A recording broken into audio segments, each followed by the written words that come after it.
तर नमस्कार शेतकरी मित्रांनो, स्वागत आहे तुमचं आपल्या शेतकरी कट्टा यूट्यूब चॅनलवर। शेतकरी मित्रांनो, आता थंडी भरपूर प्रमाणात पडली आहे, त्यामुळे आपल्याला आपले जे पीक आहे त्यामध्ये ट्रेसमध्ये आपलं पीक गेल्याचं आपल्याला लक्षात येते। म्हणजे आपल्या पिकाची वाढ चांगल्या प्रकारे होत नाही, त्याचबरोबर फुटवा व्यवस्थित फुटत नाही, फुलाचं प्रमाण कमी होत आहे, साईज जे असेल ती होत नाही आणि झाडाची पाने पिवळे पडत आहे। अशी समस्या जर आपल्याला उद्भवत असेल तर आपण आपल्या पिकामध्ये कशाचा वापर केला पाहिजे जेणेकरून आपलं पीक परत व्यवस्थित असा फुटवा होईल आणि आपल्याला त्याची वाढ चांगली झालेली दिसून येईल, फुलांची संख्या वाढेल। तर आपण तेच जाणून घेणार आहोत। बरेचसे शेतकरी सल्फरचा वापर करतात, तर हे सल्फर काय काम करतं, तसेच त्याबरोबर आपण त्याचा वापर कसा करावा, त्याचे आपल्याला काय काय फायदे होतात, संपूर्ण माहिती आपण जाणून घेणार आहोत।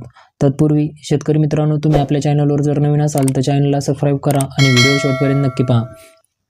तर शेतकरी मित्रांनो, सल्फर आपण इतर जे अन्नद्रव्य असतात जसं की नत्र असेल, स्फुरद असेल, पालाश असेल, हे आपल्या पिकासाठी जेवढे महत्त्वाचे असतात त्याचबरोबर आपल्याला सल्फर पण जे दुय्यम अन्नद्रव्य आहे ते तेवढंच महत्त्वाचं आहे पिकामध्ये। आता सल्फरचे फायदे काय काय होतात ते जाणून घेऊयात आपण। सल्फर आपल्याला एक बुरशीनाशक म्हणून काम करतं, त्यानंतर कीटकनाशक म्हणून काम करतं, तसंच ते आपल्याला खत आणि टॉनिक म्हणून सुद्धा काम करतं। तर आता बुरशीनाशक म्हणून कसं काम करतं ते जाणून घेऊयात। थंडीच्या दिवसामध्ये आपल्याला याचा जबरदस्त असा फायदा झालेला दिसून येतो।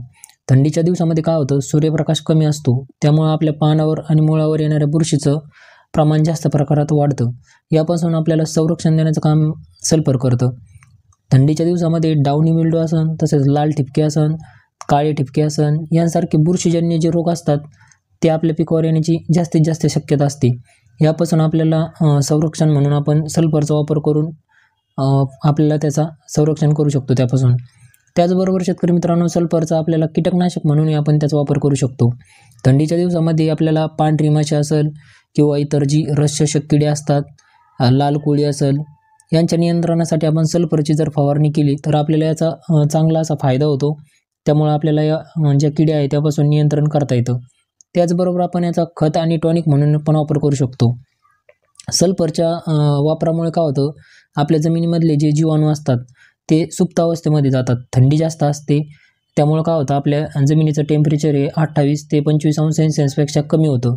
त्यामुळे आपल्या जमिनीमधले जे बॅक्टेरिया असतात, जे फायदेशीर जीवाणू असतात, जे आपल्या झाडाला अन्नद्रव्य अपटेक करण्याचं काम करतात, ते जीवाणू काम करणं कमी होतं, त्यांचं ते सुप्त अवस्थेमध्ये जातात। त्यामुळे आपण जर सल्फरचा वापर केला तर ते जीवाणू सक्रिय होतात आणि अन्नद्रव्याचं शोषण जे आहे ते झाडाला चांगल्या प्रकारे अपटेक करण्याचं काम ते करतात। त्यामुळे काय होतं, फॉस्फरसची उपलब्धता देखील त्यामुळे आपली चांगली वाढते। शेतकरी मित्रांनो, काळोखी आपल्या प्लॉटमध्ये चांगल्या प्रकारे येते, कारण की प्रकाश संश्लेषण क्रियेमध्ये वाढ होते, त्यामुळं झाड अन्नद्रव्य तयार करण्याचं जे रूपांतर आहे ते चांगलं वाढतं। शेतकरी मित्रांनो, यामुळे काय होतं, प्रकाश संश्लेषण क्रियेमध्ये आपल्याला अन्नाचं रूपांतर अमायनो ॲसिडमध्ये करण्यामध्ये पण मदत होते। यामुळे क्लोरोफिलचं जे प्रमाण आहे ते चांगलं वाढतं, झाडाची काळोखी हिरवेपणा चांगला आलेला आपल्याला दिसून येतो।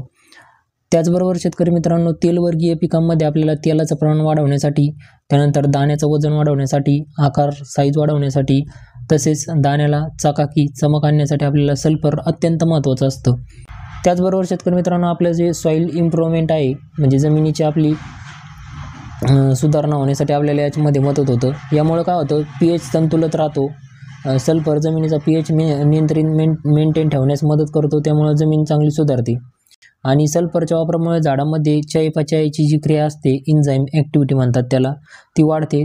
त्याचबरोबर शेतकरी मित्रांनो, आपण जर पावडर फॉर्ममधील सल्फर जमिनीतून जर आपल्या पिकाला जर दिलं तर थंडीच्या दिवसामध्ये आपल्या जमिनीमध्ये उष्णता निर्माण होते आणि सुप्त जीवाणू जे असतात ते सक्रिय होतात, त्यामुळे झाडांना अन्नद्रव्याचं पोषण चांगल्या प्रकारे मिळतं। शेंड्याखाली जे पानं पिवळे पडणे असते ते सल्फरच्या कमतरतेची ती लक्षणं असतात। ही समस्या आपण जर सल्फरचा योग्य प्रकारे जर वापर केला तर आपल्याला त्यावर पण नियंत्रण करता येतं। शेतकरी मित्रांनो, अशा प्रकारे आपण सल्फर आपल्या पिकामध्ये आपल्याला काय फायदे होतात ते सगळे जाणून घेतले। तुम्हाला आपला आजचा जर व्हिडिओ आवडला असेल तर आपल्या व्हिडिओला लाईक करा, शेअर करा, आपल्या चॅनलला सबस्क्राईब करा। धन्यवाद।